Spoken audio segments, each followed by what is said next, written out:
Minor சொத்துக்களை வாங்கலாமா அப்படின்னா, பொதுவாக இறந்தவர் சுயமாக சம்பாதித்த சொத்தை பொறுத்து உயில் தான செட்டில்மெண்ட் இவைகளை எழுதி பதிவு செய்து வைத்துள்ளாரா அல்லது ஆவணங்கள் எதுவுமே எழுதாமல் இறந்துட்டாரா அப்படிங்கிறத அறிந்து கொள்ள வேண்டும். அந்த மாதிரி ஏதாவது ஆவணம் எழுதி வச்சுருந்தாரு அப்படின்னா, அதன்படி அந்த சொத்தானது யாருக்கு போய் சேருகிறதோ அவரிடம்தான் நம்ம கிரயம் பெற முடியும். அதேபோல் அந்த சொத்தானது மைனர் சொத்துக்களாக இருந்தது அப்படின்னா என்ன பண்ணுறது அப்படின்னு பார்த்தோம்னா, மைனர் பேரில் இருக்கிற சொத்துக்களை ரொம்பவும் கவனமாக பார்த்து நாம் வாங்க வேண்டும்.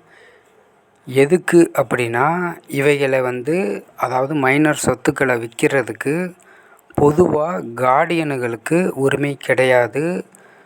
அந்த மாதிரி அவர்களோட அதாவது மைனர் சொத்துக்களை விற்கிறதுக்கு நீதிமன்றத்தின் அனுமதியை பெற வேண்டும்.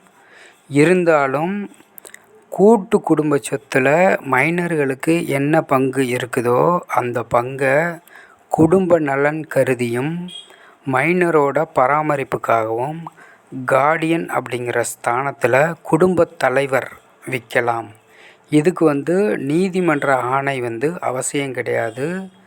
இந்து சட்டத்தின்படி மைனர் சொத்துக்கு கார்டியனாக யார் வருவாங்க அப்படின்னு பார்த்தோம்னா, தந்தை, தாய், உயில் மூலம் நியமித்த நபர், கோர்ட் நியமித்த நபர், மணமான பெண்ணாக இருந்தாங்க அப்படின்னா அவங்களுக்கு கணவர், இவங்க தான் மைனர் சொத்துக்கு கார்டியனாக வரக்கூடியவர்கள். அதேபோல் முகமதிய சட்டத்தின்படி மைனர் சொத்துக்கு யார் யார் கார்டியன் அப்படின்னு பார்த்தோம்னா, தந்தை, உயில் மூலம் நியமித்த நபர், தந்தையோட தந்தை, கோர்ட்டு மூலம் நியமித்த நபர், இவங்க எல்லாமே முகமதிய சட்டத்தின்படி மைனர் சொத்துக்கு கார்டியன்கள்.